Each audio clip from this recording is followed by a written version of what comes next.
SC, ST और महिला छात्रों को निःशुल्क शिक्षा मुहैया कराने की मांग को लेकर एआईएसएफ 3 नवंबर से विश्वविद्यालय परिसर में देगा अनिश्चितकालीन धरना।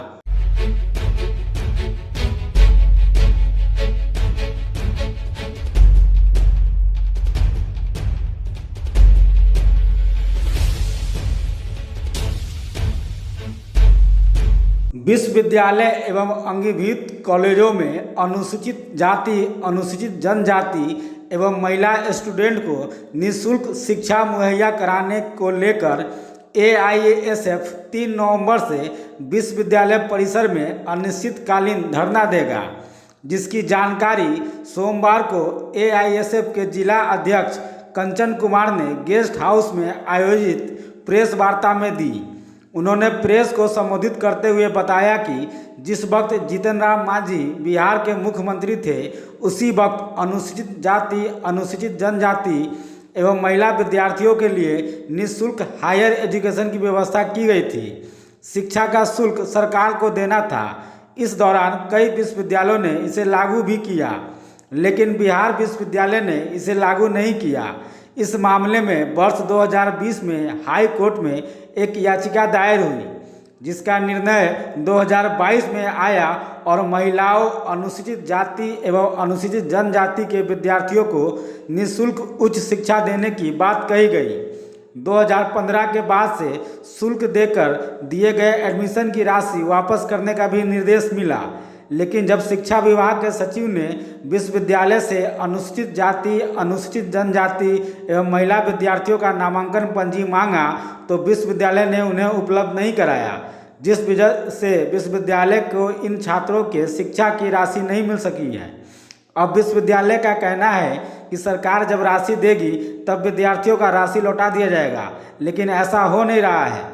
बिहार विश्वविद्यालय एवं सभी अंगीभूत कॉलेजों में अनुसूचित जाति, अनुसूचित जनजाति एवं महिला विद्यार्थियों को निःशुल्क शिक्षा मुहैया कराने के लिए एआईएसएफ लगातार मुहिम चला रही है। इसी के तहत 3 नवंबर से विश्वविद्यालय में अनिश्चितकालीन धरना दिया जाएगा। ऑल इंडिया स्टूडेंट फेडरेशन करीब पिछले 10 वर्षों से लड़कियों को मुफ्त शिक्षा के लेकर संघर्ष कर रही है और इसको लेके 2014 में हम लोगों ने उस समय तत्कालीन मुख्यमंत्री जीतन राम मांझी से मुलाकात हुई थी, जिसमें यह बात को मान ली गई थी। आफ्टर देन 15 में इस चीज़ों को भी जारी किया गया, लेटर जारी किया गया कि महिलाओं को और एससी एसटी को पूरी तरह सामान्य पाठ्यक्रम में निःशुल्क एजुकेशन दिया जाएगा।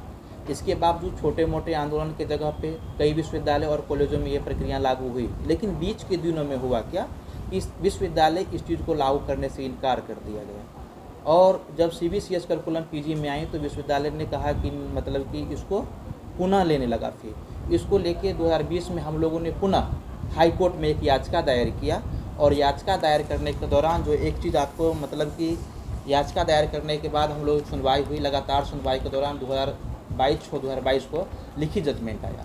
उसमें एक चीज़ निकल के ये आया कि एक शिक्षा सचिव एक बैठक बुलाए थे, जो आज विश्वविद्यालय कह रही है कि फी आएगा तो हम वापस करेंगे, लेकिन उस समय जो 12/7/21 को जो बैठक हुआ था उसमें स्पष्ट बिहार विश्वविद्यालय के कुलपति के द्वारा और कामेश्वर सिंह संस्कृत विश्वविद्यालय और पूर्णिया विश्वविद्यालय के द्वारा ये सूची ही नहीं दी गई कुलाधिपति को और शिक्षा सचिव को कि आपके यहाँ कितने छात्र एससी एसटी और गर्ल्स ने एडमिशन लिया।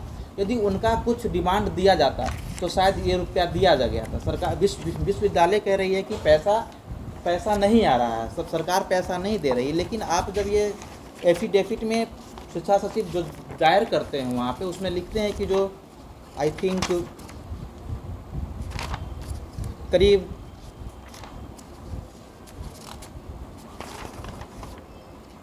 6.8 करोड़ रुपया पटना यूनिवर्सिटी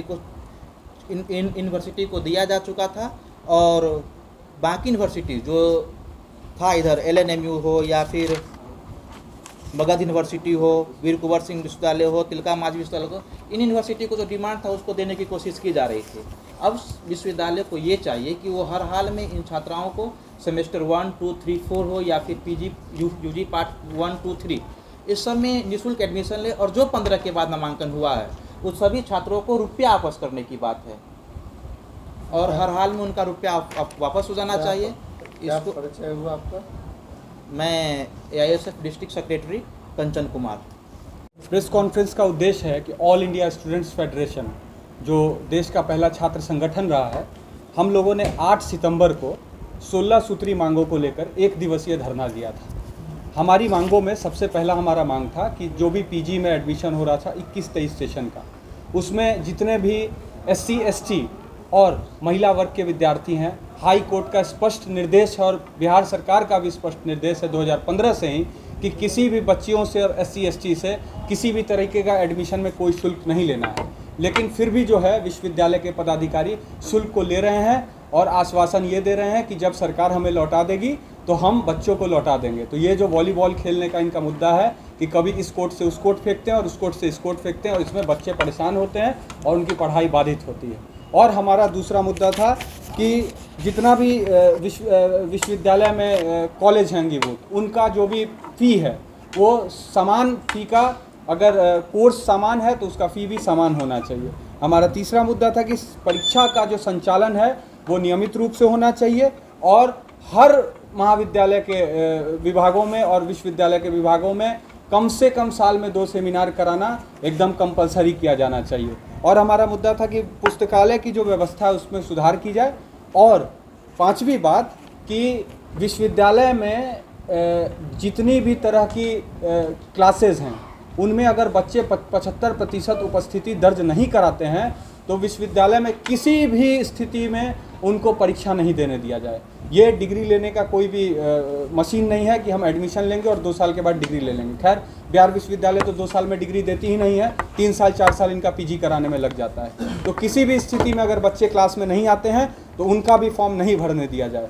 और हमारी मांग है कि लगातार ये जो परीक्षा नियंत्रक महोदय सेशन को अपडेट करने के कारण अपना जो पीठ उनको थपथपाना है कि भाई हम सेशन अपडेट कर रहे हैं, उस नाम पे वो हर महीने परीक्षा आयोजित करा रहे हैं पीजी की। मानिए पीजी का 2nd सेमेस्टर का रिजल्ट पिछले महीने सितंबर में आया, ठीक है, और नवंबर में उनकी 4th सेमेस्टर की परीक्षा शुरू हो जा रही है। ये स्थिति है, 1 महीने भी उनका क्लास नहीं चलता है। ऐसा ही 20-22 सत्र के 2nd सेमेस्टर की अभी परीक्षा चल रही है, जबकि पिछले महीने में उनके 1st सेमेस्टर का रिजल्ट आया है। लग रहा है कि कमाई का एक जरिया बना लिया गया है। जी, कमाई का जरिया बना लिया है। और ताज्जुब की बात सुनिए कि MBA का जो सत्र है 19-21, 21-23 और 20-22, इसमें कुल 40 बच्चे फेल हैं। और भी अभी इसमें आपको सुनने की बात है कि आधे नंबर से बच्चे को फेल किया गया है। जैसा बच्चों का आरोप है कि उनको आधे नंबर से फेल किया गया है, 2 नंबर से फेल किया गया है। और सबसे गजब की बात आपको सुनने में पसंद आएगी कि उन शिक्षकों से कॉपी चेक कराया गया है जिन शिक्षकों को ये तक मालूम नहीं था कि पासिंग मार्क्स कितना है।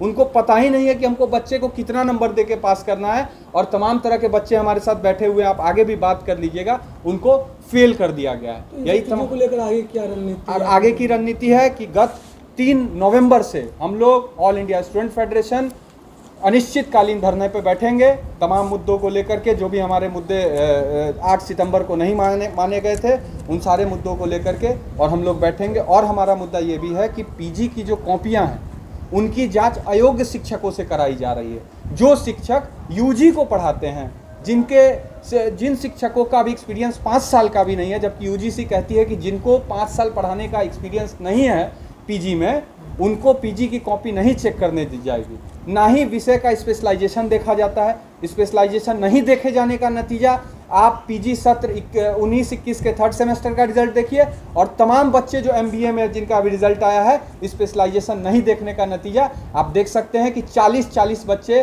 को फेल किया गया आधे और 1 नंबर से। क्या परिचय हो गया? मेरा परिचय महिपाल ओझा, जिला अध्यक्ष ऑल इंडिया स्टूडेंट्स फेडरेशन।